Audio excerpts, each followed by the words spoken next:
Hello, I'm Bob Brown, AMA President.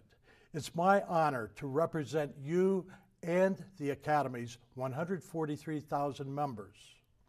The Academy is an aeromodeling community which is facing a serious challenge now with the advent of federal regulations on our sport and hobby, which are coming from the Federal Aviation Administration.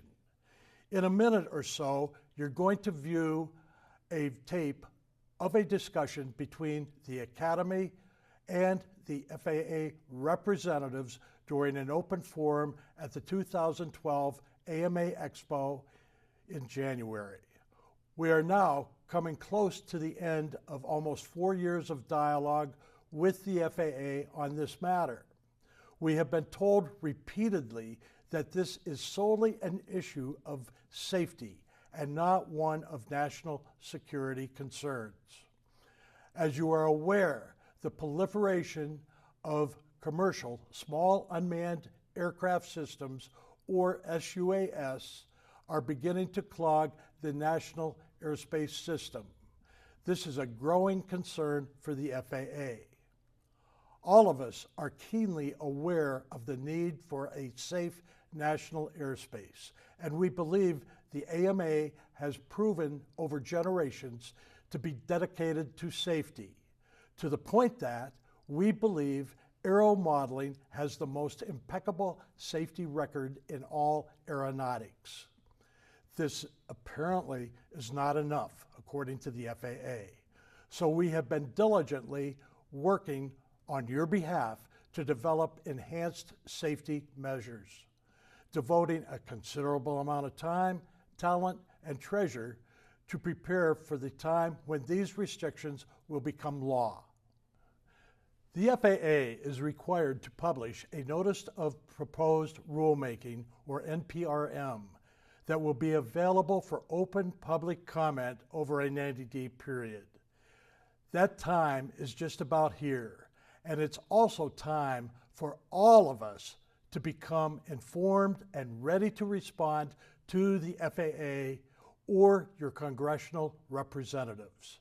It's a complex subject with many technical facets.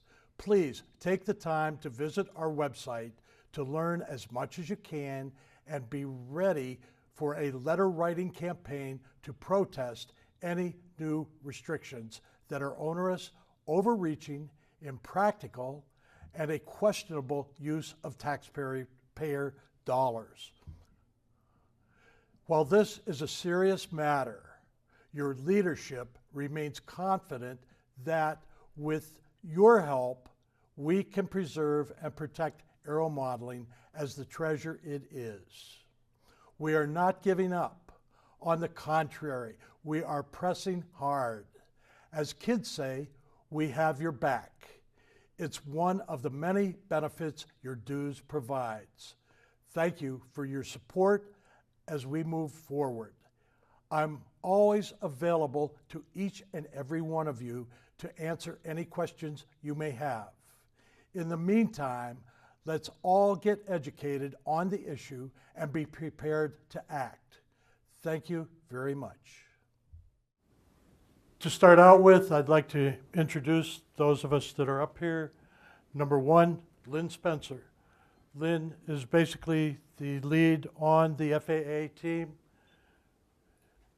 Lynn is a, should I say, retired airline pilot.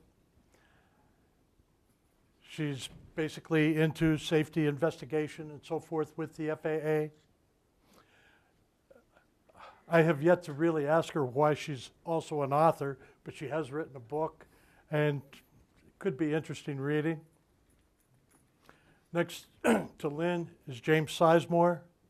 James, again, is with the FAA. Hypothetically, Lynn is James' boss on this project, but James does various different things with the FAA and has quite a good record with them. On the Academy side, Rich Hansen. Rich has been our government affairs coordinator for the last 3 years. Rich is a paid employee by the Academy. Rich is really the knowledge base that the Academy has with our government affairs. And when I talk government affairs, we're not necessarily talking totally FAA. Rich's job includes quite a few areas. So keep that in mind. I'm going to allow Rich to give a general overview of where we started, where we are, then we'll go into a little bit of where we're going and so forth. But Rich, would you please? Absolutely, Bob. Thank you. You know, I give this talk a lot, and many of you sitting in the audience today heard me give it last year. And if you're at Joe Knoll, you probably heard it there as well. But it is a very complex issue, and it probably takes a few times of hearing it to understand exactly the process, the issues, and where we're going with it. I know in model aviation, I mean, we're really all about fun, having a good time, and enjoying our craft. But this is a very important issue. It is an issue that's going to impact all of us. Having said that, it's not necessarily always should be couched in negative terms. It's just change is always something that that brings with it some apprehension, and the unknown is certainly something that a lot of people fear. So what we're trying to do today is try to alleviate some of those fears by giving you as much information as we can and let you know where we're at with this. And I thank you guys for taking the time and showing the interest of coming in here and listening to this. I'm not going to go through quite the whole spiel that I have in the past, because I know most people here have heard it, but just in the Reader's Digest version, as Bob would say, you know, this really has evolved over a couple of decades as the technology within the unmanned aircraft arena has blossomed, and it's really come into its own in the defense arenas, in the war theaters over in Iraq and Afghanistan, and where the military drone type aircraft have really become successful in keeping our troops out of harm's way and helping us win our objectives over there. This technology has actually piqued a lot of interest in how it could be employed in the civil environment over here in the United States. Fortunately or unfortunately, there has never been regulation that truly addresses unmanned aircraft in the national airspace. There has always been model aircraft. There's been model aircraft arguably before there was manned aircraft. But since 1981, model aircraft have been addressed within the federal authority under an advisory circular 9157 that just gave some very simple safety guidelines that talked about how to fly safe, how to stay away from problems near airports, and how to keep your aircraft from endangering or injuring other people.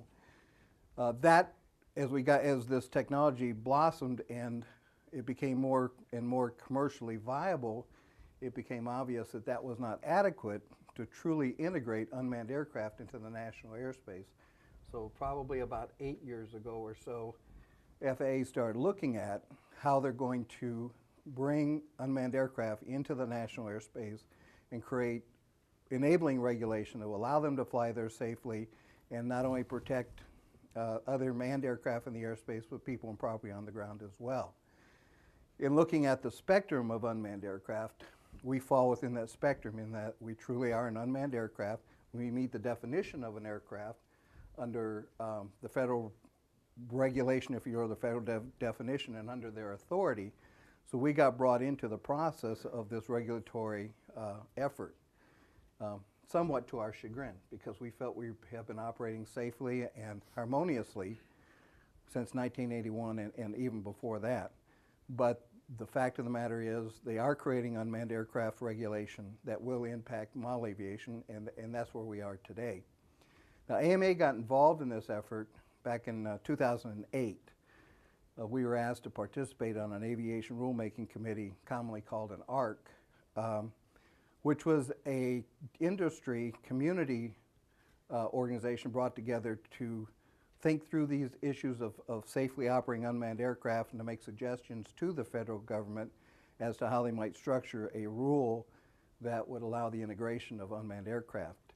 The ARC worked for just about a year. It went from approximately May of 2008 until April of 2009. They submitted a report to the federal government, with their suggestions, which included suggestions for not only model aircraft, but also commercial and public operated aircraft. And since the spring of 2009, FAA has been working internally to develop a proposed rule to present to the public for comment. And that in and of itself is a very long, drawn out process at any time, but it's especially drawn out here because this is brand new paradigm shifting regulation. I mean, this isn't just tweaking an old regulation and making it better. This is an entirely a new spectrum of regulation that addresses a whole new industry. So it's not an easy task, and my hats are off to the people that are trying to work through that. And we're very much interested to make sure that this regulation doesn't have a detrimental impact on what we love and do every day. So we obviously have had a very close eye on the process.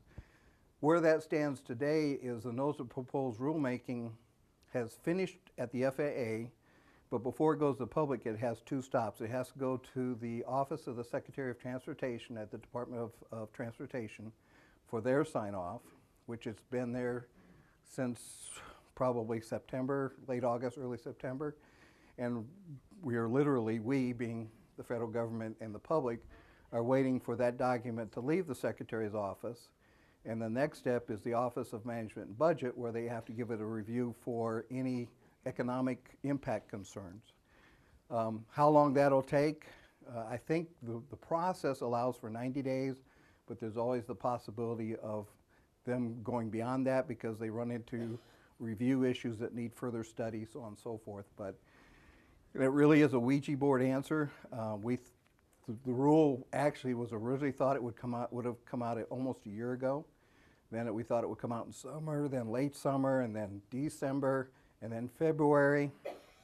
Well, now the best Ouija board answer is spring of 2012. And that is really a benchmark point in that once the proposed rule, now you got to remember though, this isn't locked in concrete yet. This is where the point where the FAA comes out and tells the public, here is what we're proposing as a rule to accomplish this objective. And that goes out to public comment for about a 90-day, there may be extensions on that as well, where all of us get an opportunity to weigh in on it. And it won't be just us in this room or even us in modeling. I mean, we're talking about an entire manned aviation community, which is everything from private pilots, commercial pilots, recreational pilots.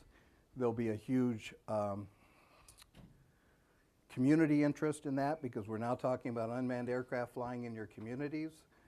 So this will be a big response to this public comment period. And I think James has suggested that it could even get into the millions of comments, but certainly into the thousands, if not tens of thousands of comments.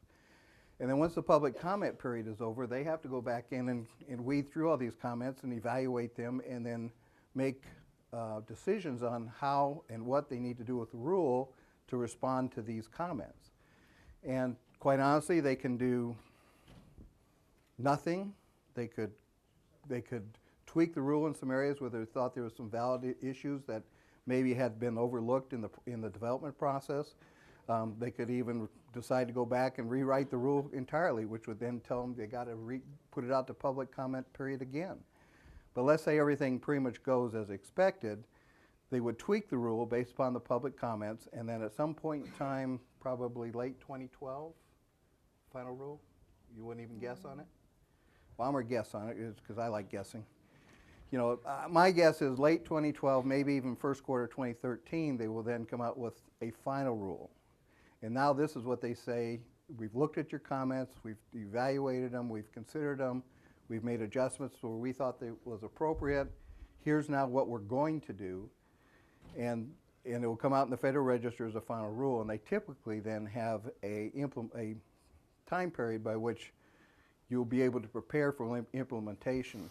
And let's just say it's 6 months, that from the time the final rule is published in the Federal Register, 6 months later will be the actual date when the regulation goes into effect and we're actually now obligated to comply with the regulation.